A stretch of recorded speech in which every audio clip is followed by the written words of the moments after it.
Hey folks, welcome back to Let's Play Empire Earth. I'm the Mysterious JG. Enjoying this game as a kind of like...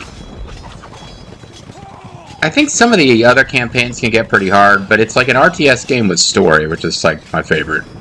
That being said, it's going to be a long series and some other stuff became available to me to play, or I'm like, oh, maybe I should have just picked this on a whim.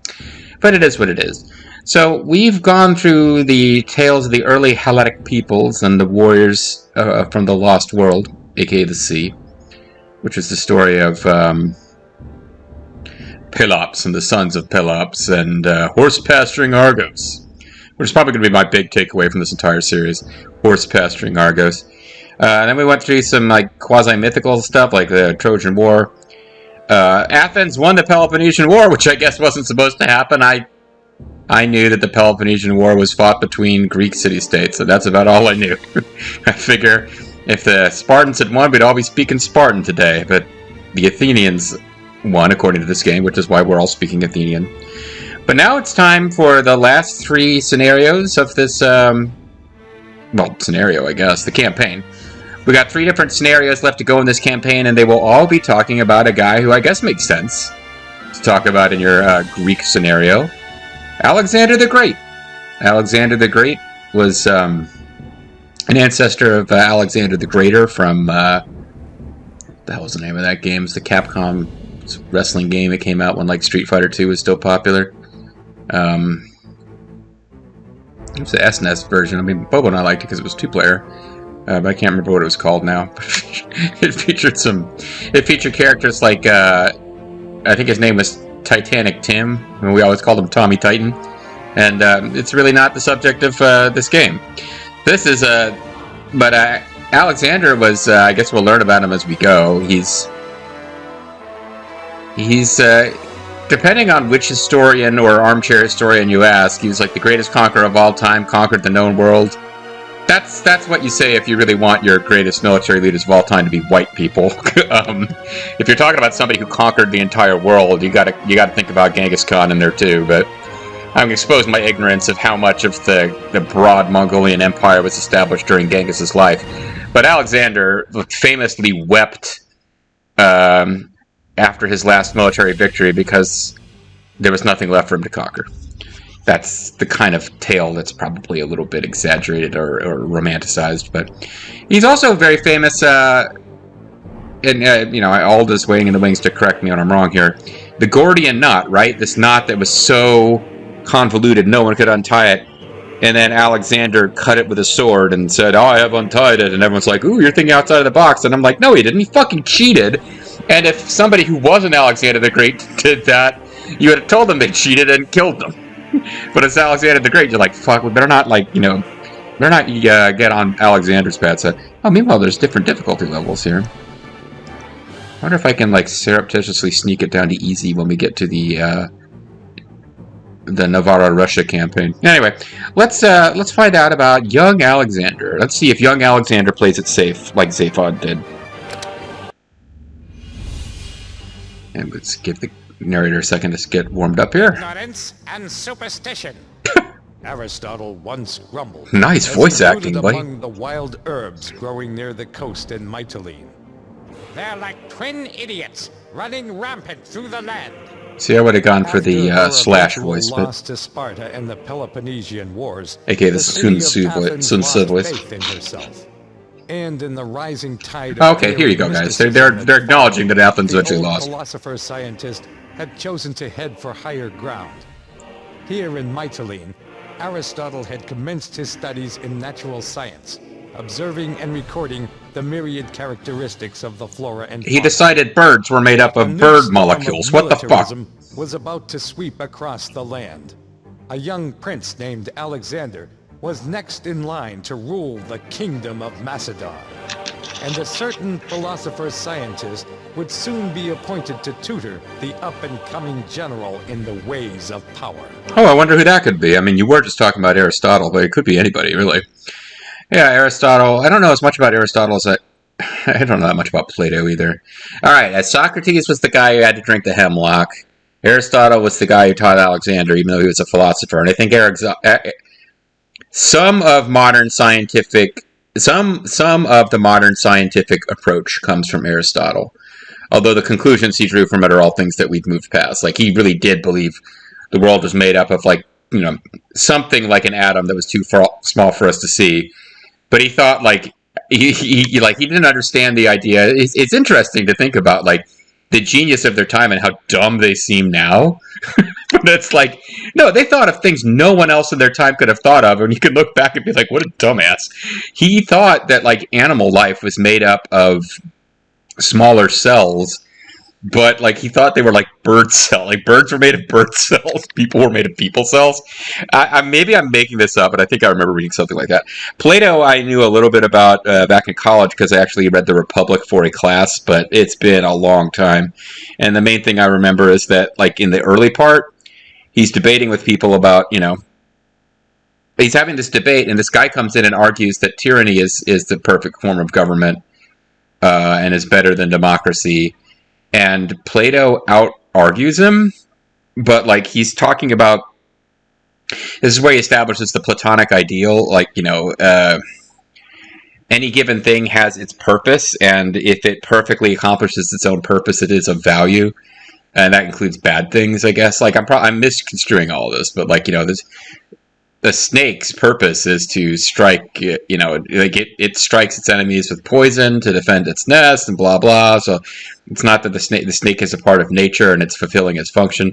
And, like, the guy who was arguing for tyranny was like, oh, and the perfect leader should be taking care of the people. So how can the tyrant be the Platonic ideal of a leader? And I just remember thinking, like, it would have been sophistry, I guess, if I'm using that word correctly. But I remember thinking, oh, the guy who's in favor of tyranny should be arguing that a tyrant is its own thing, and that the ideal tyrant oppresses everyone else for their own selfish desires. But instead, he's just like, I'm sick of arguing with you, and just, like, leaves. That's my big takeaway. I also remember in college a girl who was, like, dating my best friend's roommate's, like, just asshole roommate. Like, my best friend had a roommate who would, like, fucking take his stuff. Like, we'd buy liquor, and, like, he would drink his roommate, my friend's, liquor. Or, like, he and his friends would drink up his shit, and they never paid for it, and they never replaced it with anything. And, like, he wouldn't respond when he was confronted with this shit. He used to use my roommate's computer. So my roommate, like, put a password lock on it. And I guess Windows worked differently back at the time, because what this guy did, like, when he would, like, leave it and he would lock it with a password, but it would still be on. So he just turned the computer off and turned it back on, and somehow it didn't require a password if you powered it all the way down. So the guy was just a fucking mooch. And he used to hang out with a bunch of stoners who would talk about, like, this university's no good. What we need is, like, a community of free knowledge where everyone just gets together and explains what they've learned, and we can all grow with each other's knowledge. And I'm like, I just remember hearing them talking about this and being like, okay, but, like, are you guys going to provide, like, knowledge, and other people are going to provide, like, the fucking food and drinks because you guys are all worthless? I was actually more conservative in college than I am now, in part because some of the people I met at liberal arts college were just fucking irritating. Anyway. But why'd I go into that? Because I remember this guy's girlfriend was, like, in the same class reading The Republic. And at the end, she was like, I was just really disappointed at the end where he talks about how we're all just chemicals.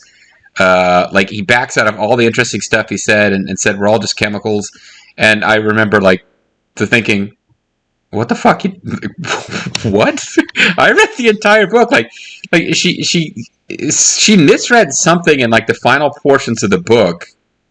Like, after the malign demon hypothesis stuff. I guess it was the malign demon hypothesis stuff, and then Plato got around it in a way I didn't think really worked. He was, like, saying, well, my reasoning mind is able to see, like, I forget how he got around the malign demon hypothesis, but he did.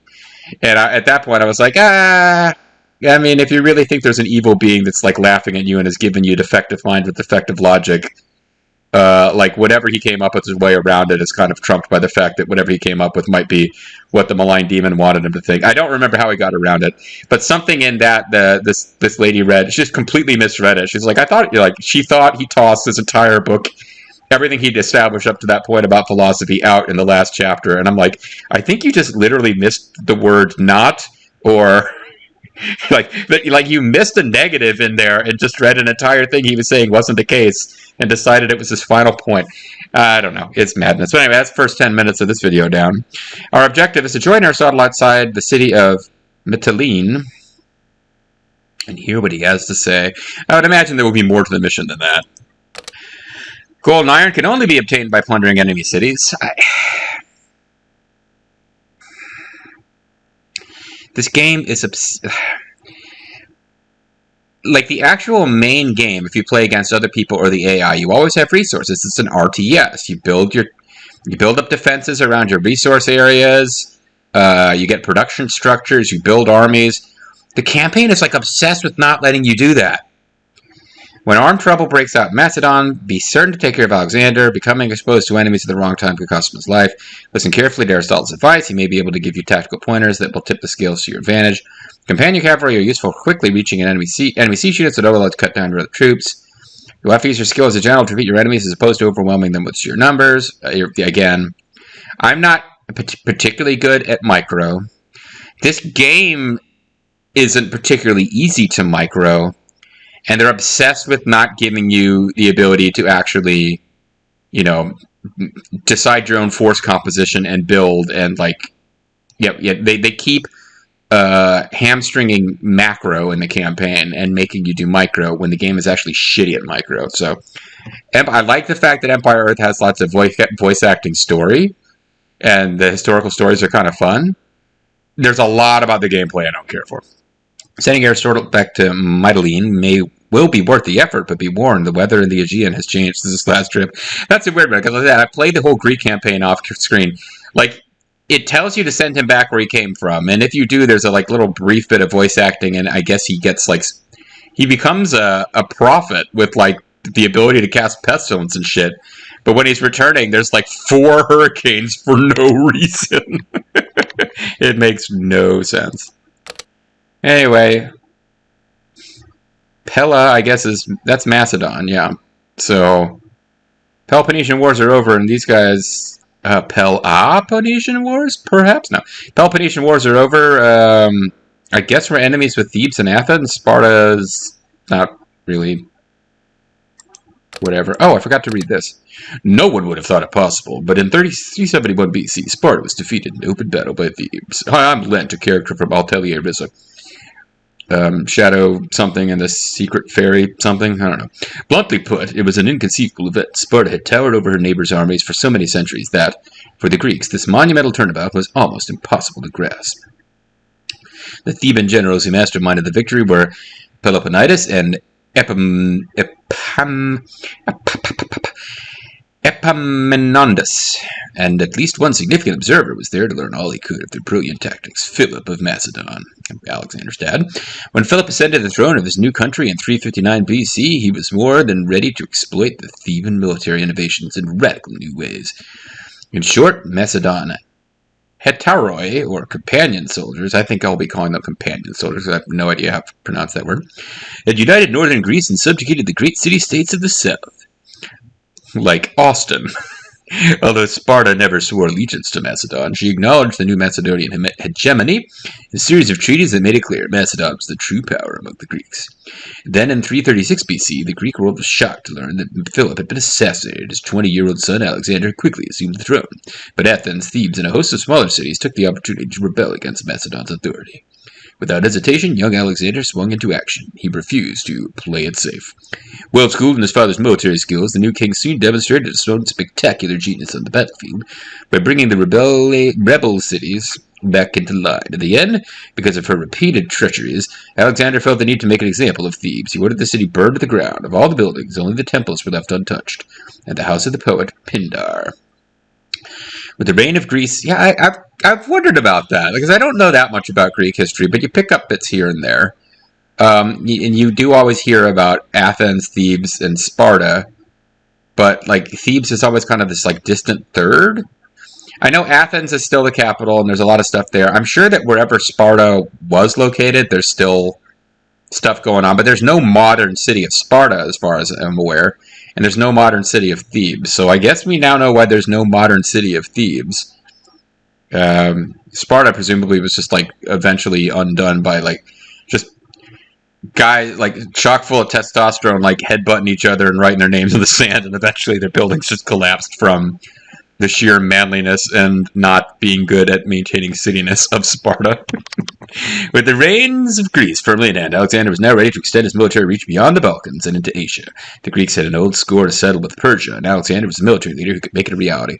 This brings up 2 points. Spoiler alert, because in this campaign, I think we'll be fighting Thebes and Athens.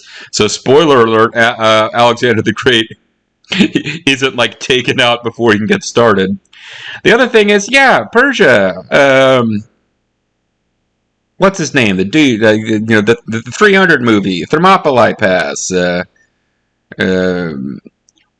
those dudes. Again, like the guy who played Faramir was there, and beardy, shouty guys. Why didn't we have a campaign like that?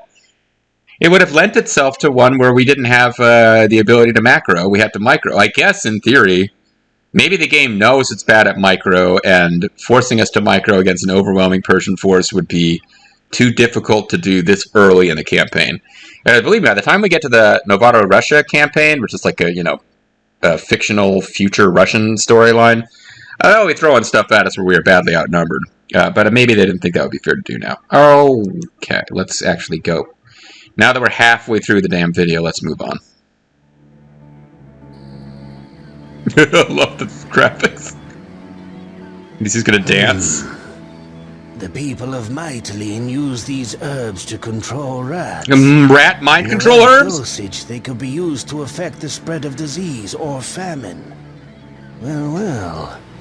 I wonder what else of interest can be found in the area. Dude, just hypothesizing that could happen is not the same as actual scientific discovery, dude. A remarkable breed of horses. The most twisted and weird-looking horses I've ever seen. Aye, we bought them from a Macedonian merchant. Arr. He said that in Macedon, these horses breed wild in the hills. I'm a pirate, and I'm gonna dance. My lord Aristotle, messengers have just arrived from King Philip of Macedon. They wish to speak to you at once. I'm glad that these people who are from two different forces, because they're wearing different colors, are all Macedon, happy together. He will take on the responsibility of tutoring King Philip's son. This is an honor of the highest possible degree. Aristotle must board the Macedonian transport at once and report to the palace on his arrival. Sounds like one of those honors you have to graciously accept or you're going to get killed. Like, it's that kind of honor. Alright, well... My lord Aristotle. What up, gangster? Please wait here until young Alexander comes to greet you personally. Personally. Alright, we got 25 points to spend. Let's think here. Now, we've worked on infantry, spear, melee, because I know we will be using the companion cavalry. But honestly, a lot of what I'm doing with the companion cavalry, that's going to be further missions where we have very limited ability to macro, which is why I haven't put too much into build time decrease, cost reduction. Speed would be worth getting, maybe, but honestly, they're already going to be faster than all that other stuff. Archers, foot, armor... What else could we do with archers? Because archers will be useful all the way to the end. Hit points. Tends to be once they're getting attacked, they're going to die. And that would leave us, what, 9 points. And cavalry spear... what about infantry spear melee? Because we do get a little bit of ranged infantry at the end, but they're not... Like, we just got some non-archers who throw javelins in, like, the very last mission, so I could always throw a few points their way. I'm almost positive we got some of that.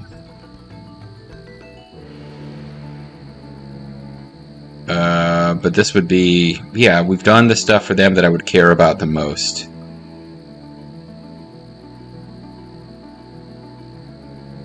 Siege weapons. Now, we are going to have some siege weapons. Though not a lot.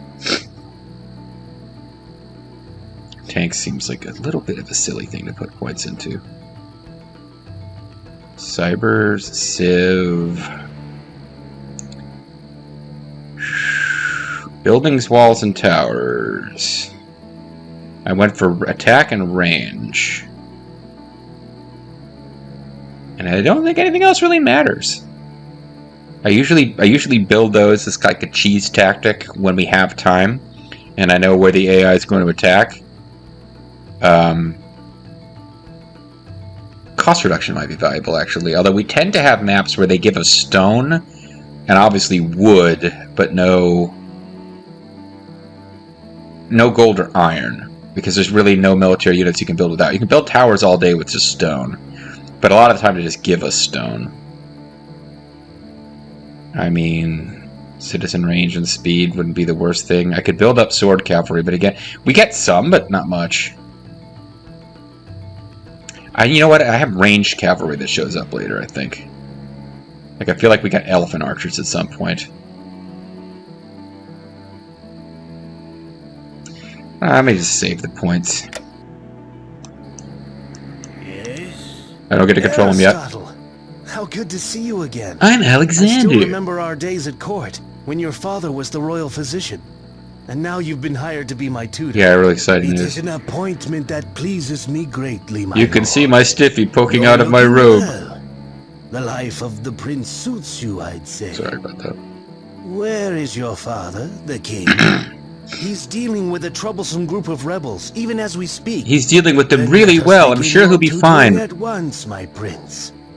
We will go and observe your father, and that will be your first lesson.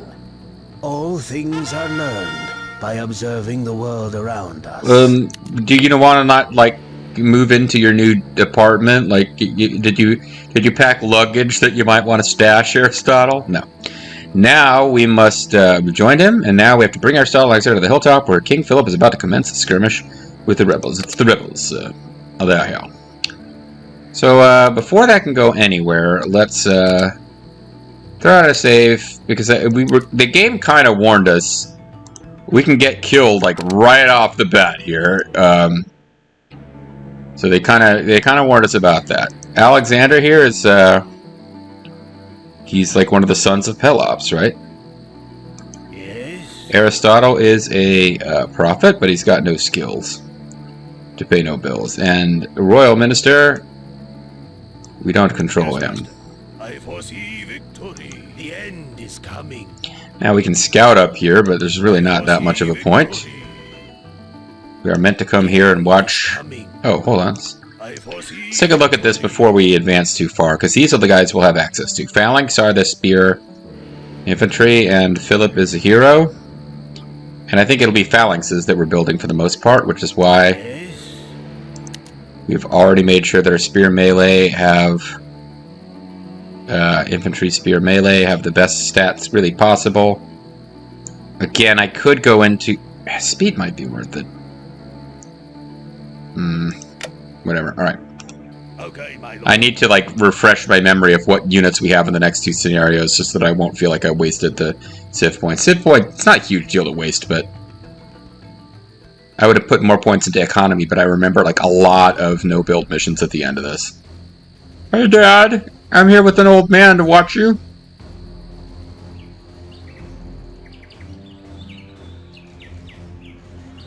The hill warriors are attacking. I must help my father. No, I beseech you, stay out of this fight, your highness. You must Just watch that one guy just get stabbed and completely ignore the guy who stabbed him. Ugh. Yeah, I'd assume we'd kill these guys. We've got Centurions. My father's phalanx tactics will cut them to shreds, even without me. Ah, but what is this? Notice how cleverly they use their mounted warriors. You mean by having them come in and attack the guys? May have some trouble. Briefly. Yeah, they're just kind of letting them kill Philip. That seems unwise. I don't think it's possible for them to mess up and lose this or have Philip die at the wrong time, but... We have learned something of use today, I think. I have heard that superb wild horses can be found in the hills of Macedon. Yeah, we didn't learn that, buddy. We knew that. I'm Macedonian. I already know this. Combine your father's tactics with those of the mounted warriors we just observed. Let's see if we can locate these wild horses. Are you trying to tell me that the Macedonians took over Greece without being able to use horse Wait. infantry? Let me talk with my father for a moment. Not infantry, cavalry, but... Father, wait! Can't you take a moment to discuss the battle with me? Daddy, give me a hug! He seems too busy just now. I just love the smile on his... Our studies. We will search for the horses of which I spoke. And I'll do a little dance. He's a happy old man. And we kind of sync up here. Now our objective is to locate the herd of wild horses in the forest to the west of the city. Hills. Rather. Got all sorts of friendlies, but then we got... Ooh, hostile Spartans on the map. Interesting. I did not think they were part of this. Throwing down another save, just, you know. Same slot, and it's like, I remember there's a point fairly early where if you're sloppy, Alexander can get killed before you've taken control of any forces that will be able to effectively protect him. So it's sort of important to not let that happen. Okay, my lord. And for that same reason, I want to scout our own base that we will eventually take over. Just to, yeah, we're color-coded the same, but I'm not allowed to do anything with these buildings yet. Just to figure out, like, I know there's a gate over here. Is there another entrance to this place? Because I don't know from what direction I am likely to get murdified. Yes. See, we got Macedonian citizens. Eventually they will fall under our power. Here are the legendary... I mean, we're not in Argos anymore, I don't believe, but this could be like horse pasturing Macedon, you know?